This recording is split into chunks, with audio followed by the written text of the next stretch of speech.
اسم حكيم بن موسى، من مواليد مدينة تازة.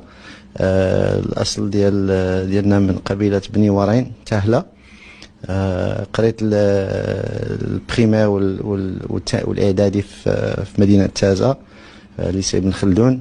ومن بعد تنقلت للثانوية العسكرية الملكية الأولى، فاش درت فيها الثانوي وخديت الباك من الثانوية العسكرية الملكية الأولى.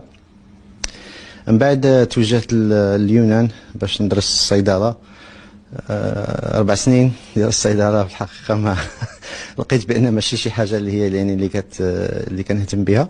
ومن ثم طلعت للولايات المتحدة الأمريكية، درست العلوم السياسية، ريلاسيون انترناسيونال. ومن بعد اكتشفت الميدان ديال الوقاية المدنية غير باغازار يعني.